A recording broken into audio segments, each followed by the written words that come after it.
So in this screencast, we are going to talk about dyes. And I want to remind you that dyes are generally covalent molecules. They're organic molecules, so they're made of, a lot of times, carbon, nitrogen, oxygen, hydrogen, those types of things. Let's talk about some of the uses of dyes. One of the big uses, of course, is coloring fabrics, right, or cloths, color photography,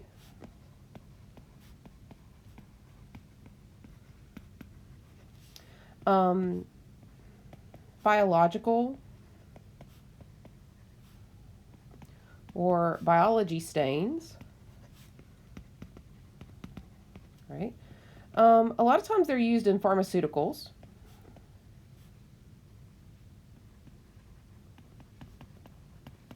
Right? They're used in food and cosmetics. And then, of course, like inkjet printers and things of that nature. Now, before 1856, all dyes came from natural sources like plants and animals. But of course, now we also know how to synthesize dyes. When we talk about dye, I just want to review the dye definition. This is a colorant that is homogeneously dispersed in a dye medium. It is usually soluble, and that just means, again, that it's going to mix with water or organics and oil. Generally, these are categorized by, right, either the method of application, so how the dyes are applied to, say, the fabrics, or the chemical structure of the dyes.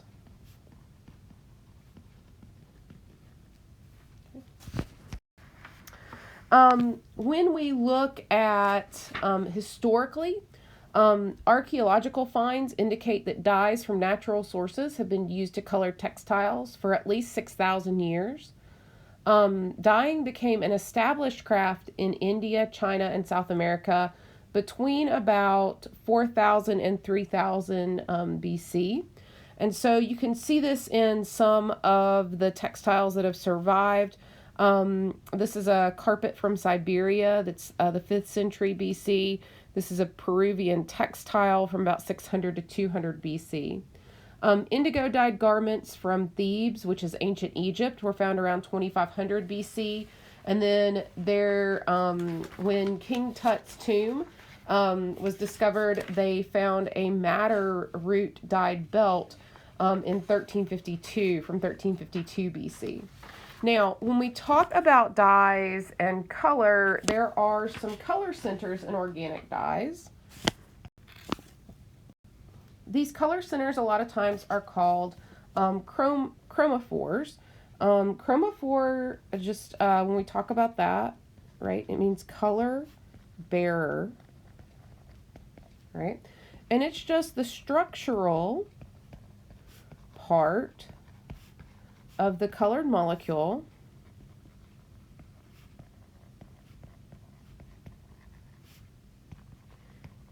that is responsible for color, right? And so, for example, these are when you have alternating double and single bonds,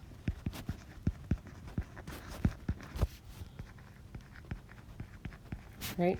These are called conjugated bonds. And molecules with double and single bonds that alternate, so when we look at this, it's a single bond, double bond, single bond, double bond. These a lot of times are responsible for color. Aromatic molecules which are going to notice you're going to have those alternating double and single bonds, but we make a ring. A lot of times that's a center that is responsible for color. If you have two nitrogens with a double bond in the center, this is called an AZO group. And there's a whole area of AZO dyes. This group here, that C double bond O, that's called a carbonyl group. That also will give color. And then this specific group here is called a quinone ring. That's a Q there. And we see a lot of dyes with that particular part. Their structure has that as well. Now, another type of color bearer is called an AUXOCHROME, right? And AUXOCHROMEs are basically color augmenting groups.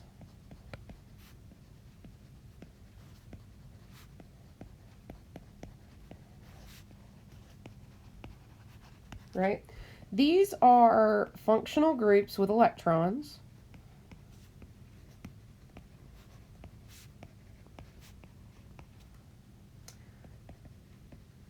That are not bonded.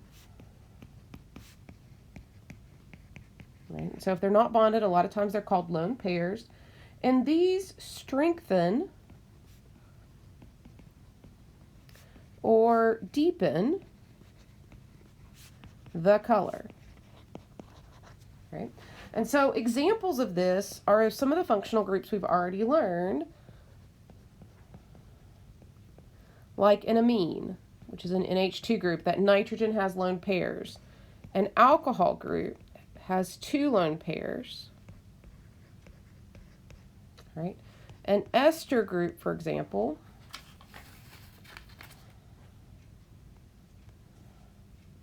or an ether, but an ester,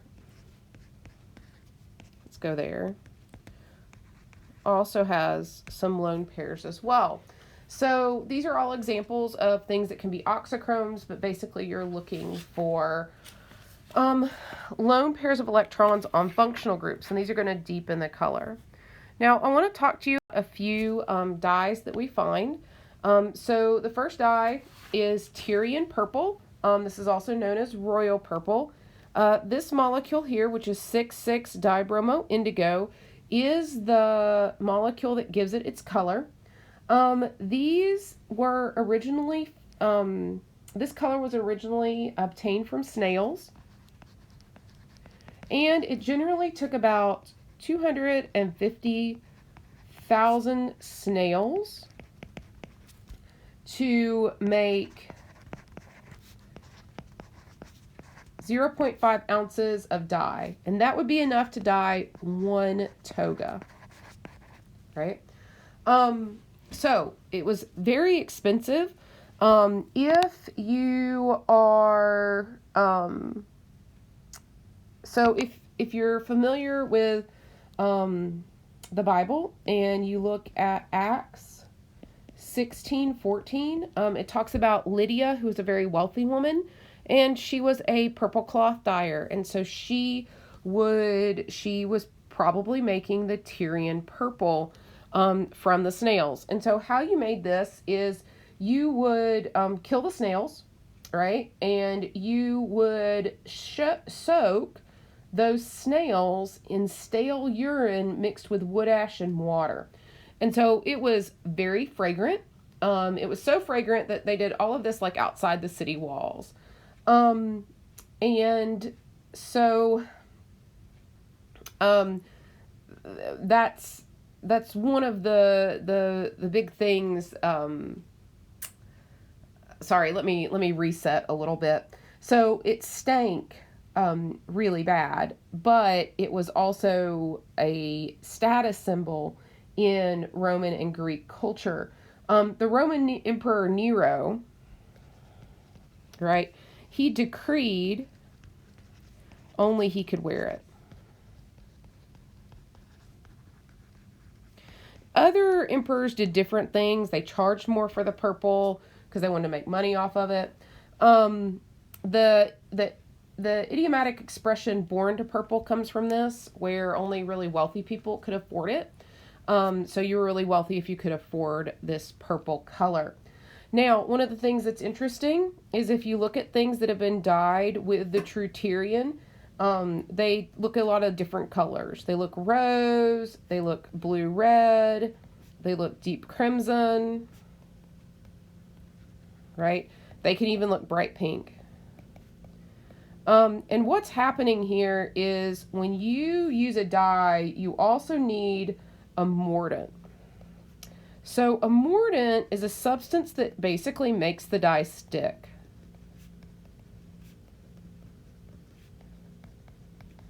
Right? And depending on what mordant was used, and there's a lot of mordants that you can use. You can use tin, you can use copper, you can use aluminum. A lot of times it's metals. Aluminum tends to be the one that's more popular now. Urine is a mordant, right? The color can be quite different.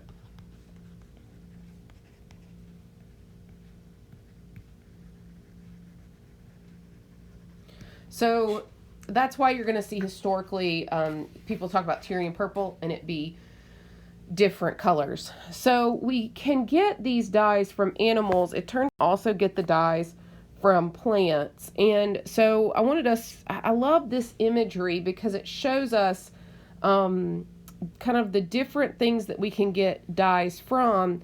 But when we talk about mordants, right, and how they can change the colors, this I think is really, really helpful to look at, because basically what it's saying is, look, right, we've got this plant and you can get this range of colors depending on your mordants. And so you can see how different mordants will affect the color of different materials. All right, so we get dyes from animals. We can also get dyes from bugs. One of the bugs is a cochineal bug. We can also get a red dye from Kermes, which is very similar to the cochineal bug. The cochineal bug itself is in Mexico and found in Mexico and Central America. It's a cactus beetle. And it was really the Aztecs' best kept secret from the Spanish. When the Spanish conquered the Aztec Empire, which happened in about 1520, like 1518 to 1521, they encountered these Aztec warriors garbed in an unknown crimson color. And the cochineal itself became the third most valuable export from the New World after gold and silver. And the Spanish really guarded the secret of its production for centuries. One of the things that we know, and it took a really long time to figure this out, in 1991, right, they figured out that carminic acid was the organic compound what is responsible for this color of the cochineal. This is considered safe enough for use in eye cosmetics. So a lot of times this is in cosmetics. It's in hair and skincare, lipstick, face powder, blushes. It's also used in the pharmaceutical industry to color pills and ointments. When you look, it's also a natural food dye. So if you go to Whole Foods, for example, and you're going to get their red food dye, it comes from the cochineal bug. Starbucks also uses this as well, so that they're using a natural red food dye. I want to draw your attention to this picture again. This is the cochineal with different mordants, and I want you to see how kind of these colors are different. So they can really give these really pretty different colors. Now, I want to talk to you about how we go from the bugs to this. You take the bugs and you crush them up, or you dry them. So they die, you dry them, you crush them up, and they give this kind of pretty red color. And you filter it so that you don't have very many bug things running around. So we get dyes from bugs, and we get them from animals, and we get a lot of them from plants. And one of the red colors we get from plants is called madder red. It's also known as madder lake. And it comes from a madder plant, which is shown here. Okay. It was used as a textile dye in ancient Egypt, Greece, and Rome. And it would give like a maroon or ruby red color. The madder itself is uprooted from the ground and left to dry in fields. And then it's put in drying houses, and then the dried roots are crushed and separated from the bark by sifting, and then the roots themselves are crushed from the stones and sifted into a powder. So the color is from the root, right? It contains 2 organic molecules that give it its color for its red dye. One is this top one right here. This is alizarin, all right? And then the second one is right here, and this is purpurin, right? Now, this has been described as transparent. This natural rose madder supplied half the world with red until alizarin was synthetically duplicated in 1868.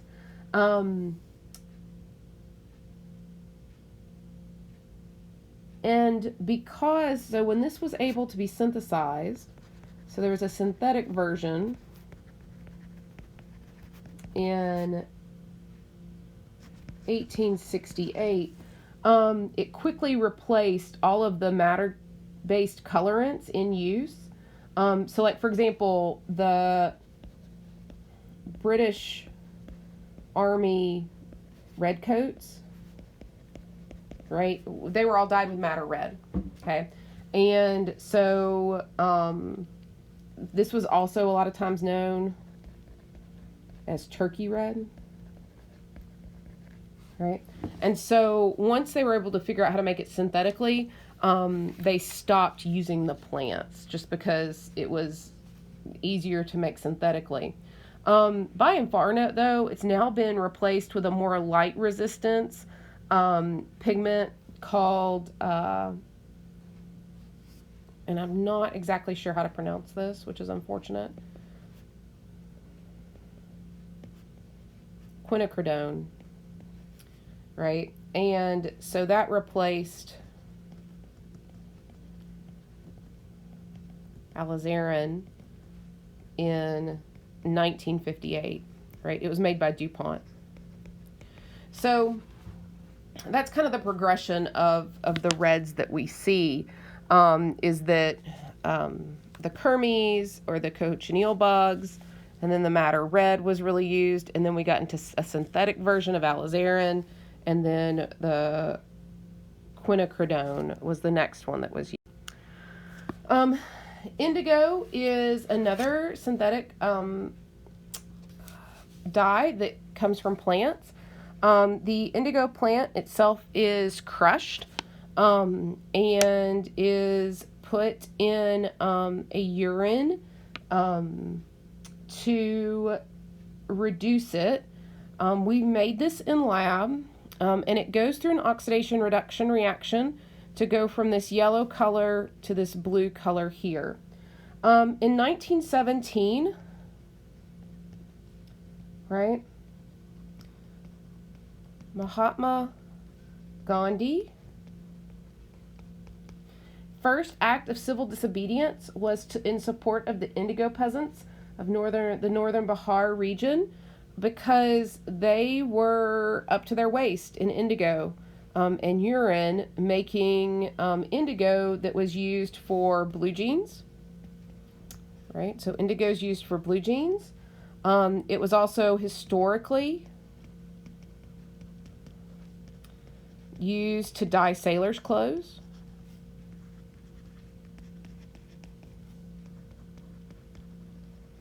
Indigo is still, of course, used today for blue jeans. There's some people who grow indigo in Tennessee, Springfield, Tennessee, right? There's Stony Creek colors, right? And they grow a lot of indigo. They're used for brands like Patagonia. Now, indigo was made in a couple different areas. It was made in India. But during some of the French Indian Wars, as well as, sorry, I said the wrong war. I said it and then it scared me for a second. It was made in India for a while, which was an English entity, right? And so it was during the French, England and French were at war, right? So when England and France were at war, there was no way for people in England to get, when we talk about that, there was no way for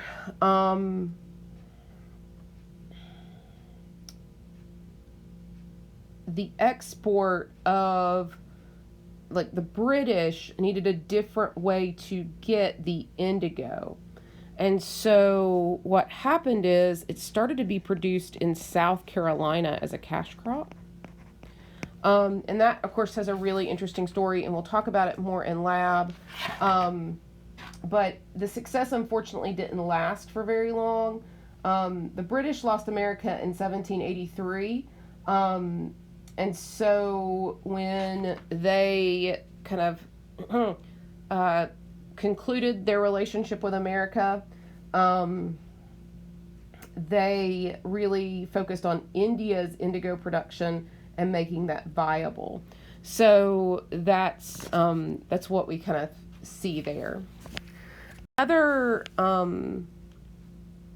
blue color that's obtained is from woad plants. And this is a mixture of blue indigo dyes with smaller quantities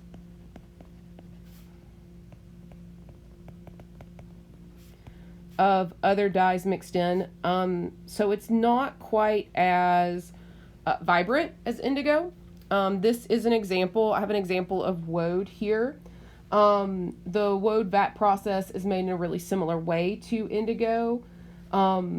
This was particularly cultivated throughout Europe, especially in Western and Southern Europe. One of the things that woad was used for was it was used to treat wounds.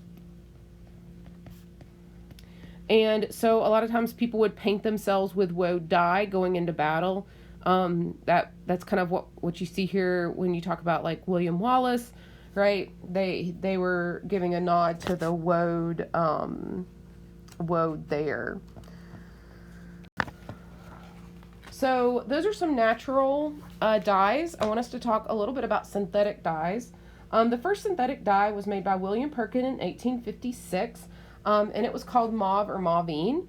It's also known as aniline purple. He discovered it by accident at the age of 18. He was on an Easter holiday, and he was assigned a research project where he was supposed to take coal tar and see if he could develop a cure for malaria. And he was looking at the anti-malarial medicine quinine, but it didn't work. And instead, it made a really dark tar that he was about to throw out. And then he went to wash his flask with ethanol and realized it was a purple molecule. And so immediately he knew that he could use it to dye fabrics. So he really went on to synthesize a lot of compounds. So he synthesized mauvine, but remember us talking about alizarin just a second ago? He also was the one that synthesized alizarin. And he became very, very wealthy. Now, the actual chemical structure of the mauve dye wasn't clearly defined until 1994. So it took us until 1994 to realize what it was composed of. And it was two really similar molecules with the same skeleton. Now, the access to this color was so elusive prior to Perkin's synthesis that because you were only able to get it from snails, that this created just a fashion upheaval for a decade. And every woman from Queen Victoria to the commoner wore this color. And by the end of the 1860s, it had been seen so much that people really grew tired of it. And then it wasn't really favored after that. But he opened up a large dye manufacturing business and was able to continue to synthesize dye. So this was discovered accidentally when he was 18. Now, I want to take a second and talk about some AZO dyes. AZO dyes are going to contain an AZO group. These were first prepared in 1863.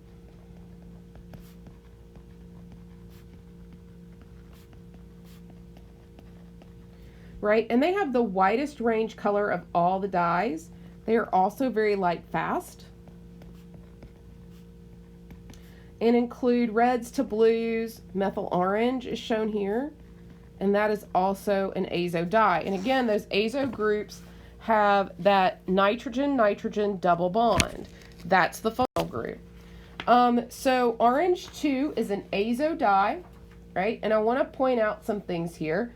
When we look at this and we look at things that are chromophores,